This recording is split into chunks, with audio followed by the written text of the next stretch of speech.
Welcome to message cricket. நான் மணிகண்டன். இந்த வீடியோவில் நியூசிலாந்து சவுத் ஆஃப்ரிக்காவுக்கு இடையில செகண்ட் T20 இன்டர்நேஷனல் மேட்ச் நடக்க போது அதோட ஃபேண்டசி ப்ரிவியூ பார்க்க போகிறோம். முதல் போட்டியில் சவுத் ஆஃப்ரிக்கா பெரிய வெற்றி. New Zealand 90s சுருண்டாங்க, south Africa manage பண்ணி ஜெயிச்சாங்க. நியூசிலாந்தோட பவுலிங் டீசெண்டாக இருந்தது. சவுத் ஆஃப்ரிக்கா இனிஷியலாக ஸ்ட்ரகிள் பண்ண வச்சாங்க, பட் மேனேஜபிளாக ஒரு சூப்பர் வின் சவுத் ஆஃப்ரிக்காவுக்கு கிடச்சிருக்கு.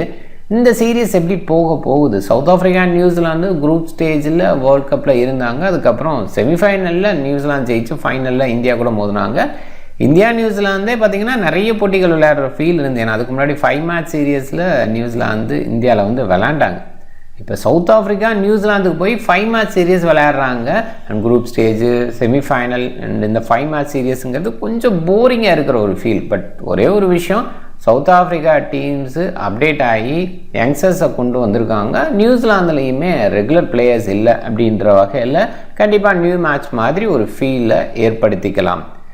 மார்ச் 17 7:15 PM அவங்களோட டைம், நம்மளோட டைம் 11:45 AM மேட்ச் ஸ்டார்ட் ஆகுது. செடன் பார்க் ஹாமில்டனில் தான் இந்த போட்டி. மழைக்கான வாய்ப்பு இல்லை.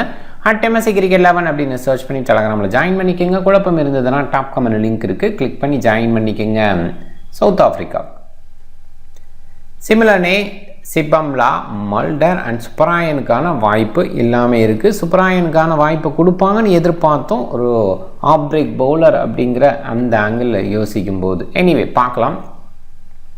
டோனி டிசர்சி அண்டு கொனர் எஸ்டர்வுசைன் 2 பேரும் ஓப்பன் பண்ணுறாங்க. விக்கெட் கீப்பராக எஸ்டர்வுசைன் இருக்கார், ரூபின் ஹெர்மன் இருக்கார். இருந்தால் கூட எஸ்டர்வுசைனுக்கு போகிறாங்க. டோனி டிசோசி டீசெண்டான ஸ்டார்ட் கொடுக்க முடியும். லெஃப்ட் ஹேண்டர் இன்னிங்ஸை பில்ட் பண்ணக்கூடிய எபிலிட்டி இருக்குது. கொன்னார் எஸ்டர்வுசைன் போன போட்டியில் விளையாடும் போது ஒரு பொறுப்புணர்ச்சியை காமிச்சார். நல்லா விளையாண்ட ஒரு ஃபீல் இருந்தது. ரூபின் ஹெர்மன் நல்ல பிளேயர், சூப்பராக விளையாண்டுருக்கிறத பார்க்குறோம். SA T20 நல்லா விளையாண்டதை பார்த்தோம். ஜேசன் ஸ்மித் ரீசன்ட் வேர்ல்ட் கப்பில் இருந்தார், டேலண்டட், பட் வாய்ப்பு நிறைய கிடைக்காம இருக்கிற ஒரு ஃபீல். டியான் ஃபாரஸ்டர் சூப்பரான பிளேயர் அண்டு சூப்பர் கிங்ஸுக்காக SA 20 விளையாண்டார், அது ஞாபகம் இருக்கும். செம்மையான ஆல்ரவுண்டராக பார்த்துருக்கோம். போன போட்டியில் ஒரு ஓவர் தான் கொடுத்தாங்க, பேட்டிங்கில் ஃபினிஷ் பண்ணி கொடுத்தாரு, பட் பெருசாக அடிக்க முடியல அப்படிங்கிறது தான் அந்த ட்ராக்கை பொறுத்த வரைக்கும் இந்த விஷயம். ஜோர்டான் ஹெர்மன் ரொம்ப லேட்டு, பார்ப்போம் ப்ரமோட் எதுவும் பண்ணுறாங்களா இல்லை இவர் மேலே வர வேண்டியது தான் டியான் ஃபாரஸ்டருக்கு வாய்ப்பு கொடுத்துட்டாங்களா அப்படின்னு பார்க்கணும். ஜார்ஜ் லிண்டே, கோட்ஸி, மஹராஜ் இந்த அளவுக்கு பேட்டிங் டெப்த்து இருக்குது. மக்கன்னா போன போட்டியில் சூப்பர் பவுலிங் ஏரியா கொடுத்தாரு. பார்ட்மனோட பவுலிங் ரொம்பவே நல்லா இருக்குது. ஓவராலாக டீசென்ட் யூனிட்டு. ரீசன்ட் ஃபார்மில் இருக்கிற சில யங்ஸ்டர்ஸுக்கு வாய்ப்பு கொடுக்குறாங்க அப்படின்ற பேஸில் பார்க்கணும். மல்டர், சுப்பராயன், சிப்பம்லா அண்டு சிமிலனேக்கான வாய்ப்பு எதுவும் இருக்குமான்னு பார்க்கணும். நியூசிலாந்து போன போட்டியிலேருந்து ஒரு மாற்றம் கண்டிப்பாக இருக்குது. பெவன் ஜேக்கப்ஸு அந்த இடத்துல ஜோஸ் கிளார்க்சன் எதிர்பார்க்குறோம். ரீப்ளேஸ்மெண்ட்டாக கேட்டன் டி கிளார்க்கை கொண்டு வந்திருக்காங்க. கேட்டன் டி கிளார்க்கு டாப் ஆர்டரில் சக்ஸஸ்ஃபுல்லாக இருந்திருக்காரு. ஒரு வேளை டாப் ஆர்டர் பிளேயரில் யாரையாவது எடுத்துகிட்டு கேட்டன் டி கிளார்க்கு வாய்ப்பு எதுவும் கொடுக்குறாங்களா அதை பார்க்கணும். நியூசிலாந்து சீரியஸ் வின் அப்படிங்கிற அந்த பாயிண்டில் போனாங்கன்னா டெஃபினட்டாக கான்வே லாத்தம் அப்படி தான் ஓப்பன் பண்ணுவாங்க. கேட்டன் டி கிளார்க்குக்கான வாய்ப்பு குறைவு. கான்வே லாத்தம் ஓப்பன் பண்ணுவாங்க. டிம் ராபின்சன் இவங்க 3 பேருமே கண்டிப்பாக ரீசெண்டாக இன்டர்நேஷ்னல் நிறைய பார்க்குற பிளேயர்ஸ். நிக்கெல்லி தொடர்ந்து டொமஸ்டிக்கில் டீசெண்டாக விளையாண்டுருக்கார், பட் கன்சிஸ்டன்ட் பேஸில் இல்லை. முன்ன இருந்த நிக்கெல்லி இப்போ இல்லை. அப்போ வாய்ப்பு கொடுக்கல, இப்போ வாய்ப்பு கொடுக்குறாங்க, அப்படி தான் பார்க்கணும். ஜோஸ் கிளார்க்சன் ஹிட்டிங் பேஸில் அண்ட் பவுலிங் பேஸில் ஓரளவுக்கு கன்சிஸ்டன்ட் கொடுத்துருக்காரு.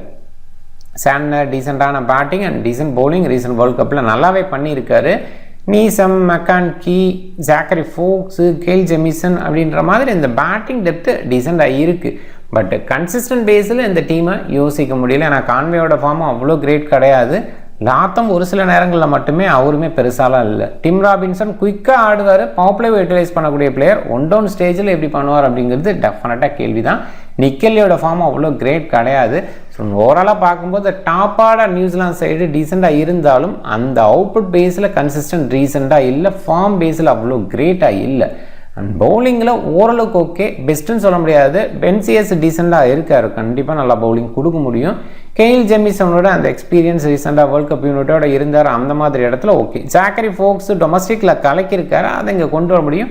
இன்டர்நேஷ்னலில் ஒரு சில போட்டிகளில் ரீசெண்டாக இந்தியாவுக்கு எகென்ஸ்டாக நல்லா பண்ணார் அப்படின்னு சொல்லலாம். பட் கண்டிப்பாக செம்ம பேட்டிங் ட்ராக்கில் அடி வாங்கினார் அப்படின்னு அந்த இடத்துல சொல்லி ஆகணும். மெக்கானிக்கியோட ஃபார்மு பவுலிங் பேஸில் கிரேட்டாக இல்லை, பேட்டிங் பேஸில் சில நேரங்கள் ஓகே, பட் ரொம்ப லேட்டாக வரனாலும் அங்கேயுமே பெருசாக கிடையாது. நீசமோட வேரியேஷன் இந்த மாதிரி கண்டிஷனுக்கு நல்லாயிருக்கும். அண்ட் நாதன் ஸ்மித்துக்கு வாய்ப்பு கிடைக்குமா அப்படின்னு பார்க்கணும். டான் கிளீவருக்கான வாய்ப்பு இருக்குமா இதையுமே பார்க்கணும்.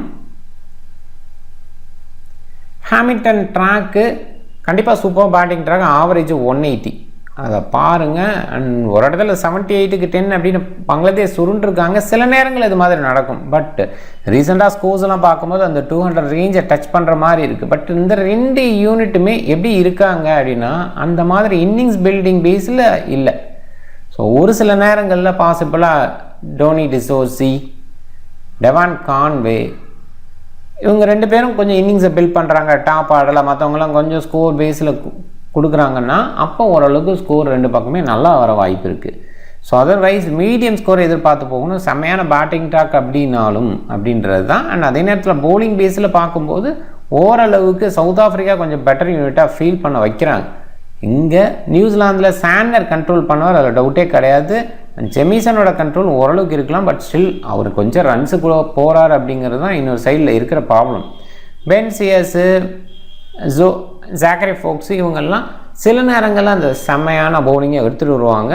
அந்த மாதிரி எதுவும் நடந்தால் அங்கே பார்க்கணும். ஓவராலாக பார்க்கும்போது மீடியம் ஸ்கோர்ஸை தான் எதிர்பார்க்கணும். நல்லா பேட்டிங் ட்ராக் அப்படின்னாலுமே இப்போ இருக்கிற பேட்டிங் யூனிட் பேஸில் யோசிக்கும்போது, இன்எக்ஸ்பீரியன்ஸ் பேஸில் யோசிக்கும்போது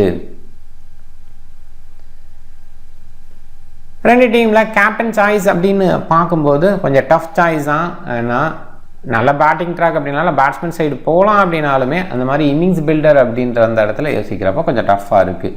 ஸோ ஒரு வேளை ரிஸ்கி அப்படின்ற மாதிரி யோசிக்கிற இடத்துல டோனி டிசோசியை ரிஸ்கி கேப்டனை ட்ரை பண்ணலாம். ஏன்னா இன்னிங்ஸ் பில்டிங் அவர்கிட்டருந்து வர வாய்ப்பு இருக்குது. அதே மாதிரி டெவான் கான்வேவையும் ரிஸ்கி கேப்டனை ட்ரை பண்ணலாம். அந்த மாதிரி இடத்துல இன்னிங்ஸ் பில்டிங் இவர்கிட்ட இருக்க வாய்ப்பு இருக்குது. என்னை பொறுத்த வரைக்கும் இன்னும் சூப்பர் கேப்டன் அப்படின்னு சொல்லும்போது நான் டியான் ஃபாரஸ்டரை சொல்லுவேன். நல்ல ஒரு பேட்டிங் டெப்த் வச்சுருக்க ஒரு பிளேயராக இருக்கார். அண்ட் பவுலிங் பேஸ்லேயும் கொஞ்சம் கன்சிடர் பண்ணாங்கன்னா டெஃபினட்டாக சூப்பர் பிளேயர். ரிஸ்க் எடுக்கணும்னு நினச்சா இவரை கொஞ்சம் ட்ரை பண்ணி பார்க்கலாம். அண்டு ஆப்வியஸாக நீங்கள் கேப்டன் சாய்ஸுக்கு பேட்ஸ்மேன் சைடு ட்ரை பண்ணுறது ஓரளவுக்கு நல்ல சாய்ஸ் தான் நான் பார்க்குறேன். அண்ட் இன்னொரு சைடு ஒரு வேளை சாண்டர் பக்கம் போகலாம் கேப்டன் சாய்ஸுக்கு. இந்த சைடு எஸ்ரூசன் விக்கெட் கீப்பராக இருக்கிறதுனால கேப்டன் சாய்ஸுக்கு ட்ரை பண்ணுவாங்க. போன போட்டியிலையும் கொஞ்சம் எடுத்துகிட்டு போனார் அப்படின்ற அந்த பாயிண்டில் நிறைய பவுலர் சைடு கேப்டனாக போவாங்க. போன போட்டியில் பவுலிங் பேஸில் மேட்ச் அமைஞ்சதுனால இன்றைக்குமே அது மாதிரி ஒரு வேளை ட்ரை பண்ணலாம், தப்பு இல்லை. பட் என்னை பொறுத்த வரைக்கும் இந்த ட்ராக்கையும் கொஞ்சம் கன்சிடர் பண்ணணும்னா பவுலர் சைடு அவ்வளோவா போக மாட்டோம். அண்டு சில லெஃப்ட் ஹேண்டர்ஸ் இருக்காங்க. மெக்கானிக்கியை ஒரு சில இடங்களில் சின்னதாக கன்சிடர் பண்ணலாம். ரொம்பவே ரிஸ்க்கு இருந்தால் கூட கேப்டன் சாய்ஸுக்கு ட்ரை பண்ணலாம். சவுத் ஆஃப்ரிக்கா அண்ட் நியூசிலாந்து 2 டீமுமே ஸ்பின் பேஸில் ஒரு சின்ன தடுமாற்றத்தை வச்சுருப்பாங்க. அதை யூட்டிலைஸ் பண்ணி மெக்கானிக்கி ஏதாவது பண்ணுறாரா அப்படின்னு யோசிக்கணும். ரிஸ்கி பேஸில் பிளேயர்ஸ்ன்னு பார்க்கும்போது இந்த சைடு ஜாக்கரி ஃபோக்ஸை ரிஸ்கி பிளேயராக டெஃபினட்டாக யோசிக்கலாம். அதேமாதிரி பென் சியர்ஸை ரிஸ்கி பிளேயராக யோசிக்கலாம். இவங்களாம் கண்டிப்பாக நல்ல பவுலிங் ரீசெண்டாக கொடுத்துட்ருக்காங்க அப்படின்றதுனால அண்ட் கண்டிஷன் ஹோம் கண்டிஷன் அப்படிங்கிற அந்த இடத்துலையுமே அண்ட் டிம் ராபின்சனை ரிஸ்கி பிளேயராக யோசிக்கலாம். நீங்கள் டிஃப்ரெண்ட்டாக டீம்ஸை செட் பண்ண பாருங்கள். ரொம்ப நாளுக்கு அப்புறம் இந்த வீடியோ போட்டிருக்கோம். உங்களுக்கு வீடியோ பிடிச்சிருக்கும் நம்புறேன். இந்த வீடியோ பிடிச்சிருந்தால் லைக் பண்ணுங்கள், உங்கள் ஃப்ரெண்ட்ஸுங்களுக்கு ஷேர் பண்ணுங்கள். சேனலை சப்ஸ்கிரைப் பண்ண மறக்காதீங்க. மிக்க நன்றி.